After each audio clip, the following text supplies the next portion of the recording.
चलिए दोस्तों, आने वाले ग्रुप डी और एनटीपीसी की जो सीपीटी 2 होने वाले हैं, उन सभी एग्ज़ामों में आपको 2 या 3 क्वेश्चन न्यूमेरिकल के आपको ज़रूर देखने मिलेंगे, जो कि प्रीवियस ईयर जितने भी एग्ज़ाम हुए हैं 2018 और 19 या 20-21 में जो भी हुए हैं, 2018 के जो ग्रुप डी हुए थे उसमें, और अभी जो एनटीपीसी के जो सीपीटी 1 हुए हैं, उन सभी में 2 या 3 क्वेश्चन हर सेट में आपको न्यूमेरिकल देखने को मिला है।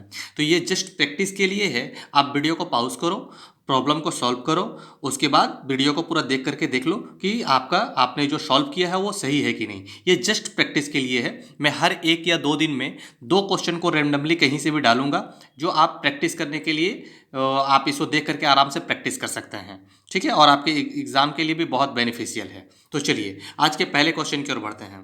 क्वेश्चन है कि a boy of mass 4 kg accelerates from 15 meter per second to 25 meter per second in 5 seconds due to the application of a force on it। ठीक है, calculate the magnitude of this force in newton. Question है कि 4 kg द्रव्यमान की एक वस्तु उस पर बल लगाने के कारण 5 सेकेंड में 15 मीटर पर सेकेंड स्क्वायर से 15 मीटर पर सेकेंड से 25 मीटर पर सेकेंड तक त्वरित होती है। इस बल की परिभाषा गणना कीजिए।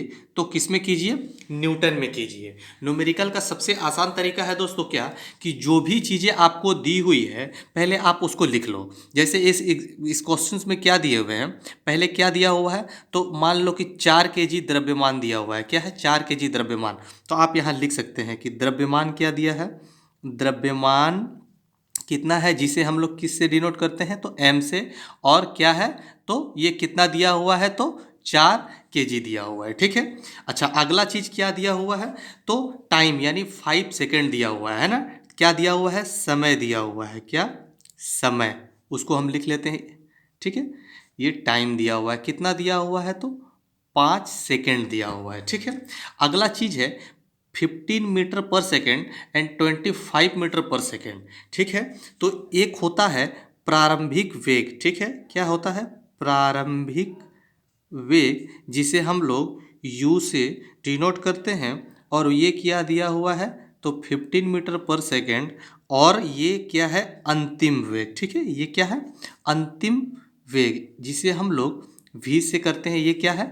25 मीटर पर सेकेंड। ठीक है, निकालना क्या है दोस्तों, तो बल निकालना है, जिसे हम लोग एफ से डिनोट करते हैं।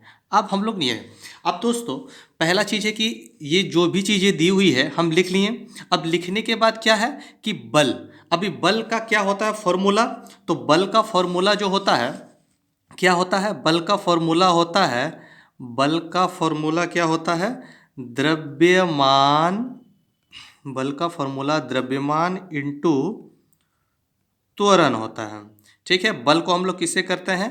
एफ से डिनोट करते हैं, द्रव्यमान को एम से करते हैं, और त्वरण को ए से करते हैं। दोस्तों बल निकालना है। द्रव्यमान तो दिया हुआ है कि 4 kg, लेकिन ये ए नहीं दिया हुआ है, त्वरण तो कहीं नहीं दिया हुआ है।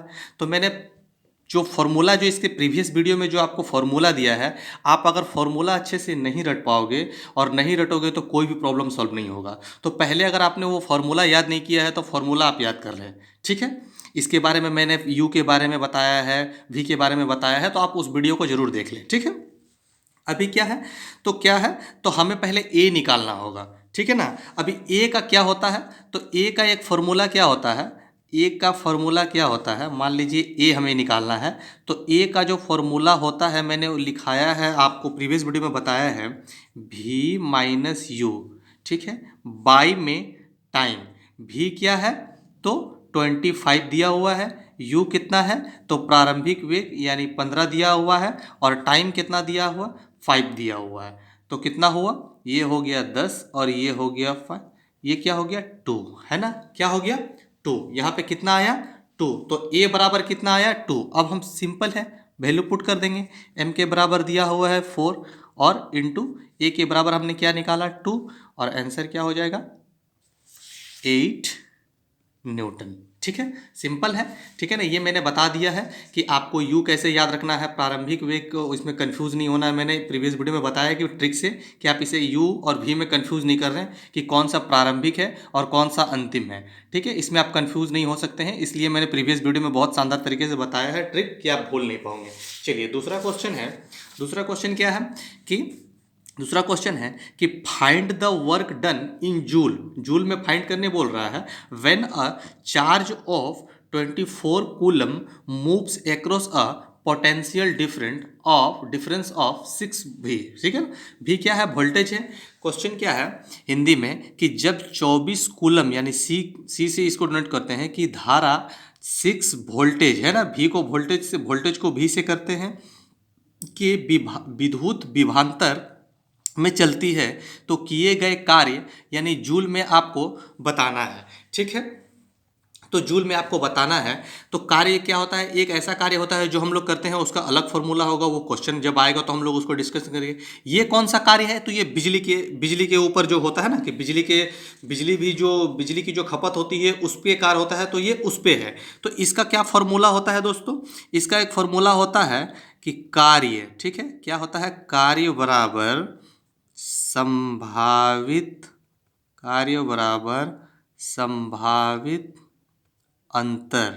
संभावित अंतर इंटू धारा। ठीक है, इसे ये जो संभावित अंतर है इसको हम लोग किससे करते हैं, V से यानी वोल्टेज के धारा से, और इसको जो धारा को हम लोग Q से डिनोट करते हैं और वर्क को W से। ठीक है, अब हमें दिया क्या है, तो सिंपल है ना, V दिया हुआ है क्या, भी कहीं दिया हुआ है क्या, हाँ भी दिया है ना, यहाँ दिया हुआ है सिंपल।